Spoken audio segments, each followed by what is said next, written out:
Bismillahirrahmanirrahim, student. Today is the 36th lecture of mechanics.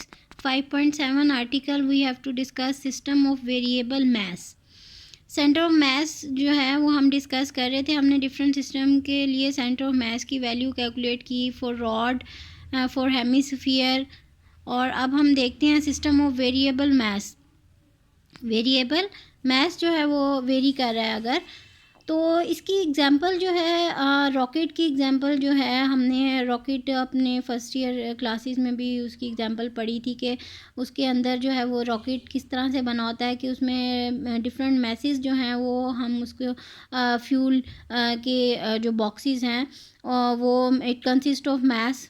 So fuel boxes जो हैं वो different mess पे जो मुश्तमिल हैं उनको हम जोड़ के और कंबाइन करके तो फिर हम उसके रॉकेट जो है उसके वो एक फ्यूल बॉक्स अगर वो एजेक्ट करता है तो वो इसका मतलब है कि वो अपवर्ड जाता है. ठीक है, तो वो फ्यूल बॉक्सेस जो हैं वो एजेक्ट करता रहता है, यानी मैस की एजेक्शन होती रहती है और जो है वो रॉकेट जो है वो अपवर्ड जाता है. ठीक है, तो इसका मतलब मैस उसमें डिक्रीज़ हो रहा है. तो ये इसकी एग्जांपल को आप जहन में रखते हुए इसको सिस्टम ऑफ वेरिएबल मास को कंसीडर करें.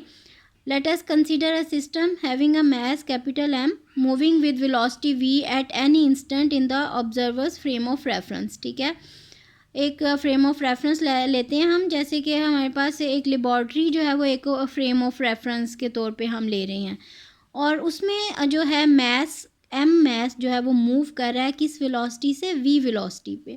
ठीक है, सिस्टम का जो मैस है कैपिटल M वी वेलोसिटी से मूव कर रहा है और स्मॉल अमाउंट जो है मैस की डेल्टा M जो है वो एजेक्ट हो रही है सिस्टम में से after a small interval of time delta T. तो मैस की एजेक्शन हो रही है डेल्टा T टाइम में, तो टोटल मैस जो है सिस्टम का वो कम हो जाएगा. कितना रिड्यूस होके क्या हो जाएगा, M capital M minus delta M. कितने टाइम में, small t plus delta t. इतने टाइम में टाइम ऐड हो रहा है और मैस जो है वो डिक्रीज़ हो रहा है.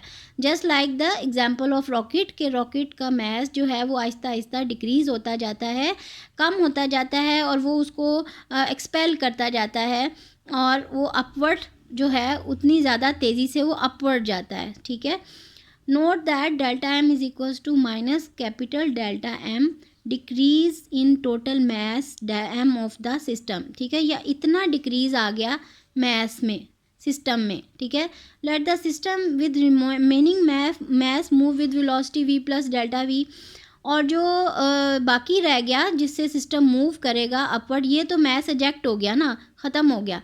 और जो अपवर्ड जा रहा है इसका मतलब जैसे जैसे मैस ख़त्म होता जा रहा है उसकी वेलोसिटी बढ़ती जा रही है, वेलोसिटी एड अप होती जा रही है, v प्लस डेल्टा वी होती जा रही है और एजेक्टेड मैस डेल्टा M जो है वो किस वेलोसिटी से मूव कर रहा है, वो u वेलोसिटी से मूव कर रहा है. ठीक है, ये वो वाली वेलोसिटी है v जिससे कि सिस्टम जो है वो अपवर्ड जा रहा है या मूव कर रहा है, और ये जो वेलोसिटी है वो मैस जो एजेक्ट हो रहा है उसकी u वो वाली वेलोसिटी है.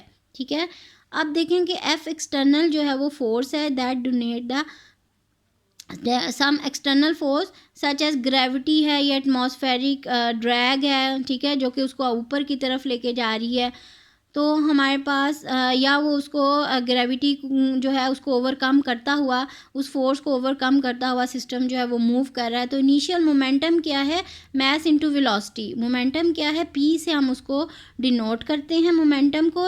हमारा जो है I जो है इनिशियल मोमेंटम है सिस्टम का, मूव होने से पहले M कैपिटल M और कैपिटल V है, और मूव होने के बाद क्या है, फाइनल मोमेंटम PF है, F और फाइनल. तो ये क्या हो जाएगा, M माइनस डेल्टा M.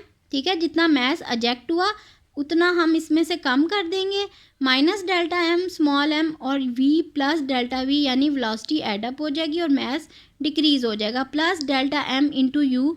ये कितना है, मैस जितना डिक्रीज़ हुआ जितनी वेलोसिटी से ये वो है. ठीक, तो ये हमारे पास टोटल आ गया सिस्टम का मोमेंटम फाइनल. ठीक है, तो चेंज इन मोमेंटम जो है वो हमारे पास क्या आ जाएगा, डेल्टा P.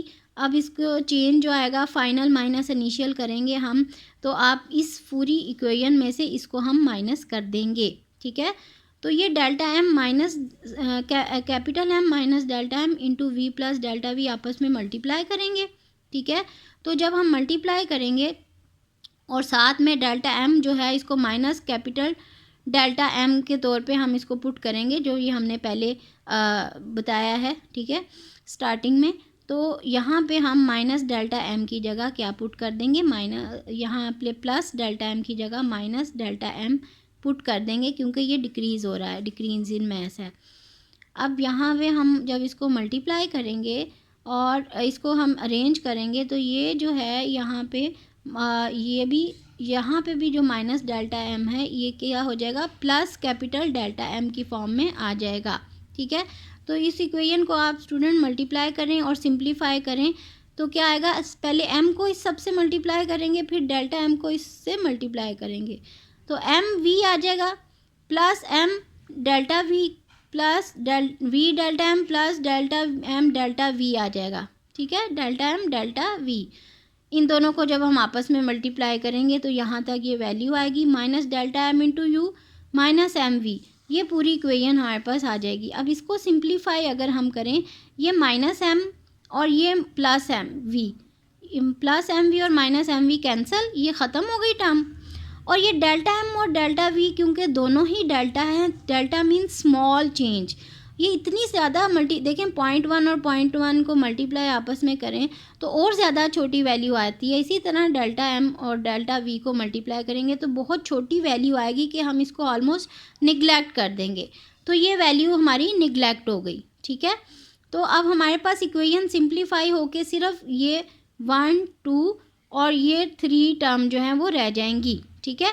तो ये हमारे पास क्या हो गया, neglecting the term delta M और डेल्टा वी और अरेंजिंग डेल्टा पी किसके इक्वल रह गया, M delta V plus V delta M minus delta M into U, ये रह गया, बाकी सारा टर्म जो है वो ख़त्म हो गई। अब हम इसको दोनों साइड पे डेल्टा टी से डिवाइड कर देते हैं, लिमिट और अप्लाई कर देते हैं। डेल्टा टी इतना छोटा है कि ऑलमोस्ट 10 to 0 है, स्मॉल टाइम इंटरवल है, ठीक है। तो delta T tends to 0, delta P over delta T is equals to M delta V over delta T, limit delta T tends to 0, V delta M over delta T, ठीक है, minus you और we को हम इकट्ठा कर दें और delta M over delta T tends to 0, ठीक है, ये हमारी इक्वेशन आ जाएगी। अब हम डेल्टा पी, ये क्योंकि लिमिट अप्लाई कर दी तो डेल्टा जो है वो डी उसके डेरिवेटिव में कन्वर्ट हो गया D P by D T, फिर माइनस ये M D V by D T plus u minus V या v minus U D M over D T, ये हमारी 5.41 इक्वेशन आ गई, ठीक है। नेक्स्ट स्टूडेंट देखेंगे ये जो है हमारे पास from the Newton second law जो है वो क्या आता है हमारे पास, जो है rate of change of momentum जो है वो अपीयर होता है Newton second law of motion के अकॉर्डिंगली, ठीक है, कि Newton second law of motion को हम rate of change of momentum के तौर पे भी डिफाइन कर सकते हैं, ठीक। तो ये इक्वेशन जो 4.1 है, ठीक है, हमारे पास, और ये 4.2 जो इक्वेशन है, इस दोनों इक्वेशंस को कंबाइन करें तो हम इसकी जगह क्या लिख सकते हैं, D P by D T की जगह एफ एक्सटर्नल लिख सकते हैं। ये इक्वेशन हमने पहले भी पिछले आर्टिकल में भी पढ़ी है, ठीक है, अपनी एफएससी क्लासेस में भी हम पढ़ चुके हैं कि rate of change of momentum को हम Newton second law of motion के तौर पे भी लिख सकते हैं। तो यहाँ पे D P by D T की जगह हमने क्या लिख दिया है, एफ एक्सटर्नल, और ये किसके इक्वल आ गया, M D V by D T plus V minus U D M by D T.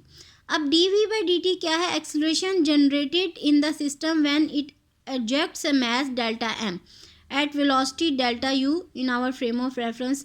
ये क्या है, rate of change of velocity किसके इक्वल होती है, एक्सेलरेशन के इक्वल होती है, और ये किसके जब एजेक्शन होगी मैस की तो सिस्टम जो है एक्सेलरेट करेगा, ठीक है, और जो कितनी वेलोसिटी से एजेक्शन होगी मैस की, डेल्टा यू वेलोसिटी से एजेक्शन होगी। और D M over D T क्या है, रेट और एजेक्शन ऑफ मैस, यानी किस रेट से मैस जो है एजेक्ट हो रहा है, बाहर निकल रहा है, ठीक है। अब ये 4.3 इक्वेशन जो है इसको हम किस तरह लिख सकते हैं, अब हम इसको इस तरह से लिख सकते हैं, M D V by D T plus D M over D T, इससे मल्टीप्लाई करेंगे, minus U D M over D T, ठीक है, D M over D T को इस दोनों से मल्टीप्लाई करके हम इस तरह से भी सेपरेट लिख सकते हैं। तो ये एफ एक्सटर्नल क्या आ जाएगा, D by D T into M V, ठीक है, क्योंकि एम वी जो है इसको अगर हम डिफ्रेंशिएट करें तो पहले एम के लिहाज से डिफ्रेंशिएट करेंगे या वी के लिहाज से डिफ्रेंशिएट करेंगे, एम को कांस्टेंट रखेंगे तो ये वैल्यू आ जाएगी, फिर हम उसको एम के लिहाज से डिफ्रेंशिएट करेंगे, वी को कांस्टेंट रखेंगे तो ये वैल्यू आ जाएगी, ठीक है। तो इसका मतलब है इसको हम इस तरह से भी लिख सकते हैं, इन दोनों इक्वेशन को कंबाइन करके ऐसे लिख दिया, minus U D M over D T as it is आ गया हमारे पास, ठीक है। We can reduce this equation to single particle form of Newton second law.